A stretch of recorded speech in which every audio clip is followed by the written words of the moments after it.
औज़ुबिल्लाहि मिनश्शैतानिर्रजीम बिस्मिल्लाहिर्रहमानिर्रहीम। I am Saeed Ahmed Mujtaba advocate high court. Viewers, आज हम डिस्कस करते हैं कि अगर कोई शख्स किसी दूसरे को कोई चेक प्रोवाइड कर देता है किसी रकम के एवज़, चाहे वो लोन की अमाउंट हो या कोई ऑब्लिगेशन हो या बिल ऑफ एक्सचेंज या कोई भी any kind of negotiable instrument, तो उसके हवाले से उसको क्या क्या रेमेडीज़ उसके पास हैं कि वो अपनी उस अमाउंट को रिकवर कर सकें। जब भी कोई शख्स किसी भी मामले में, आपने देखा होगा अक्सर औकात कि अगर किसी से कोई पैसों का लेन देन हो, अगर किसी ने कोई लोन ले लिया हो आपसे या आपसे कोई चीज़ ख़रीद ली हो और ख़रीदने के बाद वो उसके इवज़ आपको पैसे देने की बजाय आपको चेक दे देता है या आपको बिल ऑफ एक्सचेंज या कोई प्रोमिसरी नोट, जिसको हम प्रोनोट भी कहते हैं, वो अगर आपको दे देता है और उसके बाद वो कहता है कि मुतलका तारीख को आप इस चेक को कैश करवा लें,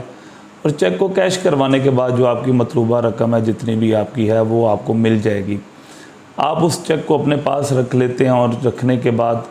जब मुतलका डेट पे आप बैंक जाते हैं और उसको कैश करवाने की कोशिश करते हैं, तो बैंक वाले ये कह के आपको चेक वापस कर देते हैं कि इसके अकाउंट में तो पैसे ही नहीं हैं, यानी कि वो चेक आपको वापस कर दिया जाता है ड्यू टू इनसफिशेंट बैलेंस। तो बैंक वाले साथ में जो रीज़न्स देते हैं वो रीज़न ज़ुबानी नहीं होता, वो एक स्लिप लगा के देते हैं, उसके ऊपर वो रीज़न मेंशन किया होता है कि किस वजह से चेक कैश नहीं होता। इसको हम डिसऑनर ऑफ चेक भी कहते हैं, चेक बाउंस भी कहते हैं।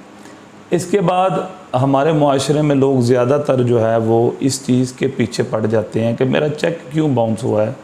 मेरा चेक डिसऑनर क्यों हो गया, और इस चीज़ की हमें दूसरे बंदे को सज़ा देनी चाहिए,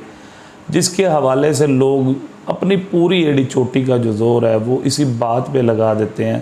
कि चेक डिसऑनर की FIR करवाएं 489F के थ्रू,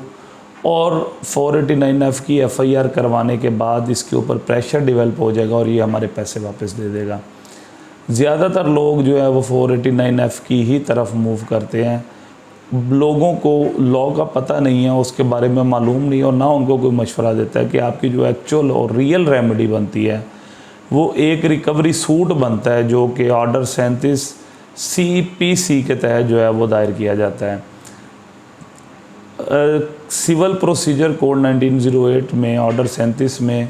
जो रिकवरी सूट्स, जो रिकवरी सूट के बारे में जो डिस्कस किया गया है, वो किसी भी निगोशिएबल इंस्ट्रूमेंट जिसमें आपको पेमेंट ना मिली हो और वो आपके पास निगोशिएबल इंस्ट्रूमेंट बतौर एविडेंस मौजूद हो, तो आप ऑर्डर 37 का दावा फाइल करके समरी ट्रायल में आपको वो रिकवरी जो है उस अमाउंट की रिकवरी हो जाएगी। ये बात ध्यान में रखें, जो 489F है पाकिस्तान पिनल कोड के थ्रू जो FIR होती है वो आपको रिकवरी नहीं करवाती, वो लीगल एथिक्स में आ जाता है या किसी पे प्रेशर डेवलप करके आप अपनी रिकवरी करवाने की कोशिश करते हैं। लेकिन जो असल रिकवरी और कानूनन जो रिकवरी का प्रोसीजर है वो ऑर्डर 37 में मौजूद है। ऑर्डर 37 CPC का, इसमें आप एक समरी सूट फाइल करते हैं जिसे आप suit for recovery of amount भी कह सकते हैं, और ये under order 37 civil procedural code जो है वो फाइल होता है। इसकी जो फाइल है वो नीचे सिविल कोर्ट में नहीं फाइल होता, ये डायरेक्ट जो है वो एडिशनल डिस्ट्रिक्ट जज की अदालत में जाता है। जब आप दावा फाइल कर देते हैं तो आपका समरी ट्रायल होता है। दूसरे जितने भी दावे हैं उसमें आपने ये रूटीन देखी होगी सिविल दावों में कि जब दावा दायर किया जाता है उसके बाद 30 दिन का टाइम होता है, जवाब दावे के लिए डेट्स पड़ती रहती हैं, लेकिन इसका जो तरीक़ाकार है वो इंटायर डिफरेंट है। इसमें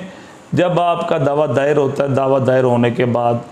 आपको सम्मन जो नोटिस इशू किए जाते हैं वो नोटिस भी स्पेशल होते हैं, ये आम नोटिस की तरह नहीं होते जो कि दीवानी दावाजात के लिए होते हैं। खैर, उसके बाद जब वो नोटिस वगैरह इशू कर दिए जाते हैं और आप दूसरी पर्सन को या दूसरे बंदे को इस बात का पता चल जाए कि मेरे ख़िलाफ़ जो है वो एक दीवानी दावा दायर कर दिया गया है, लिहाजा मैं इसको परसू करूं, तो नोटिस रिसीव होने के बाद वो कोर्ट में अपीयर हो जाता है। कोर्ट में अपीयर होने के बाद आपने देखा होगा कि जितने भी हमारा लॉ ये कहता है कि जवाब दावा जो है वो फाइल करने का जो टाइम है वो 30 दिन है, लेकिन on the description of court बाज़ कोर्ट्स जो हैं वो for the sake of justice वो टाइम ज़्यादा भी दे देते हैं, बार बार डेट्स पड़ती रहती हैं जवाब दावा के लिए, वो 30 डेज से ज़्यादा एक्सीड कर जाता है। लेकिन